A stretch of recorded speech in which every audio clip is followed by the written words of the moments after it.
पुरंजन कौन है? कहा हम सभी जीवात्मा ही पुरंजन है।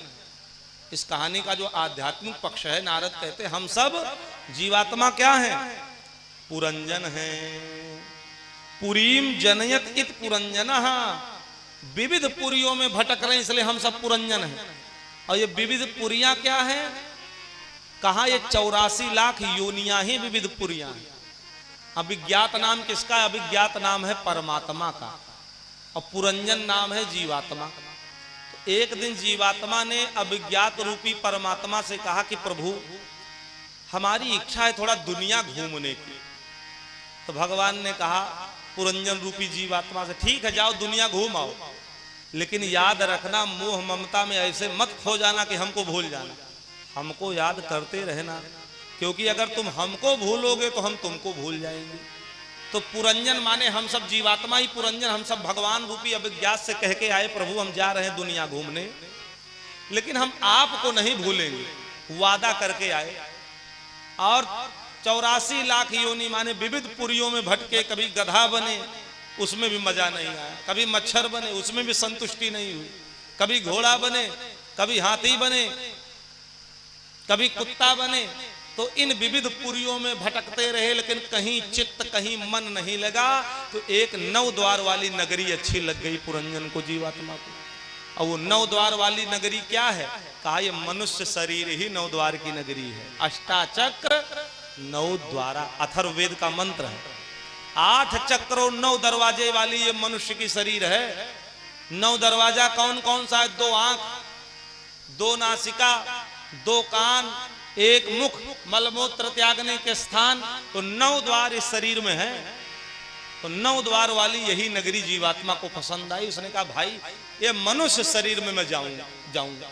तो ये जीवात्मा माने पुरंजन इसी शरीर में आ गया, 9 द्वार वाली नगरी में। तो इस पूरे शरीर की मालकिन कौन है? बुद्धि है। मनुष्य शरीर की मालकिन बुद्धि है। तो इसने इस मति को, बुद्धि को मति भी कहते हैं, मति को बना लिया अपनी श्रीमती। अब बुद्धि जो जो कहती है जीवात्मा वही वही करता है, माने पुरंजन जीव। तो बुद्धि जो जो कहती है व्यक्ति वही वही करता है। बुद्धि कहती भाई कथा बड़ी सुंदर हो रही है, कुछ समय बैठ करके सुना जाए। तो बैठ गए, फिर बोरियत होने लगी।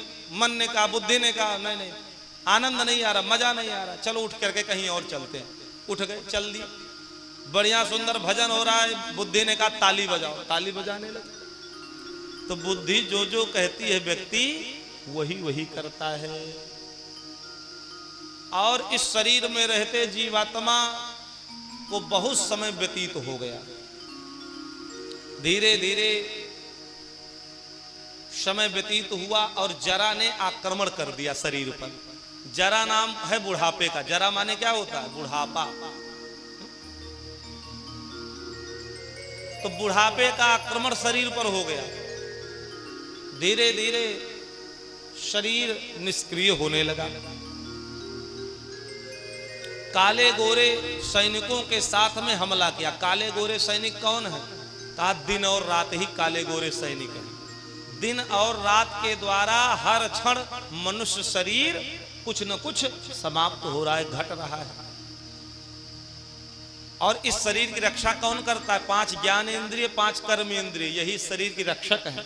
तो बुढ़ापा जब आक्रमण करता है तो सबसे पहले आंख की रोशनी जाने लगती है। पहला आक्रमण किया उसने, आंख की रोशनी गई, एक सैनिक शहीद हो गया। दोबारा फिर बुढ़ापे ने आक्रमण किया, कान से सुनाई देना बंद हो गया, दूसरा सैनिक शहीद हो गया। तीसरी बार फिर बुढ़ापे ने आक्रमण किया, घुटने में पीड़ा शुरू हो गई, पैर में दर्द शुरू हो गया, तीसरा सैनिक समाप्त।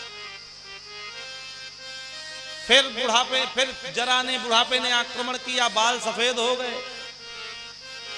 तो धीरे धीरे एक एक करके हमारे इस 9 द्वार वाली नगरी के जो सैनिक थे, 5 ज्ञान इंद्रिय, 5 कर्म इंद्रिय, बुढ़ापे ने आक्रमण करके इन सारे सैनिकों को शहीद कर दिया, शरीर को जर्जर कर दिया। बुढ़ापा सबके जीवन में आता है। बुढ़ापे को कोई अपनाना चाहता है? जरा को कोई अपनाना चाहता है? बुढ़ापे से कोई विवाह करना चाहता है? कोई नहीं अपनाना चाहता, लेकिन बुढ़ापा आता है। लेकिन कब आता है किसी को नहीं पता। कब जन्म हुआ इसकी तारीख तो आदमी नोट करके रखता है, कब शादी हुई इसकी भी तारीख नोट करके रखता है, लेकिन कब बुढ़ापा आ गया क्या किसी के पास इसका प्रमाण है? इस दिन हम बुढ़े हो गए, इस दिन हम वृद्ध हो गए, कोई लिखित लिख के रखता है? किसी को पता ही नहीं चलता कब बुढ़े हो गए, कब वृद्ध हो गए। लेकिन आता सबके जीवन में बुढ़ापा है, लेकिन पता नहीं चलता। और धीरे धीरे ये बुढ़ापा हमको मृत्यु के करीब लेकर के जाता है, और धीरे धीरे सारे सैनिक शहीद हो जाते हैं, और अंतोगत्वा संसार को छोड़ करके जीवात्मा पुनः जाता है, फिर संसार में आता है, फिर जाता है, फिर आता है, यही क्रम चलता रहता है। भगवान से वादा करके आया था कि प्रभु संसार में जा रहे हैं, आपको भूलेंगे नहीं, लेकिन भगवान को भूल गया, भगवान को याद नहीं किया, भगवान के वादे को भूल गया। लेकिन जब तक ठीक ठीक उस अभिज्ञात रूपी परमात्मा को याद करके भगवान के चरण शरण में नहीं जाओगे, तब तक आने जाने का क्रम बंद होने वाला नहीं है। परदेश परदेश होता और अपना घर होता है। परदेश में चाहे जितना रहो, लेकिन जब घर आते हो तो घर पे एक अलग सुख शांति मिलती है, प्रसन्नता मिलती है। तो उसी प्रकार से हमारा असली घर भगवान के चरणारविंद में है। हम सब परदेसी हैं, हम सब सफर कर रहे हैं, इस संसार में सफर कर रहे हैं, मुसाफिर हैं संसार के, और भगवान से वादा करके आए हो।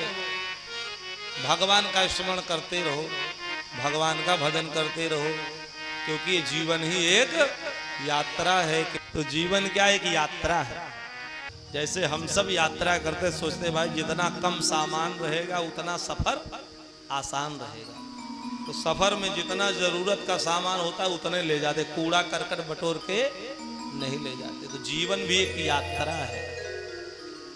बहुत अत्यधिक सामग्री की आवश्यकता नहीं है, क्योंकि सामान ज्यादा हो जाएगा तो ले जाने में दिक्कत होगी। इसलिए भगवत भजन का सामान रखो, धर्म का सामान रखो, सत्कर्म करते रहो, धर्म करते रहो, और इस यात्रा को प्रसन्नता के साथ व्यतीत करो।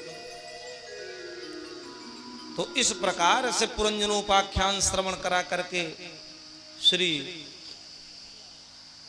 सुखदेव जी महाराज कहते, परीक्षित, इस पुरंजनोपाख्यान को जो सुनता है, श्रवण करता है, उसके जीवन भी मंगल होता है। भगवान का विस्मरण अगर उसको रहता है तो भगवान की याद आ जाती है। जो वादा करके भगवान से आया था उस वादे की याद आ जाती है, और सतत निरंतर भगवान का भजन करना प्रारंभ कर देता है।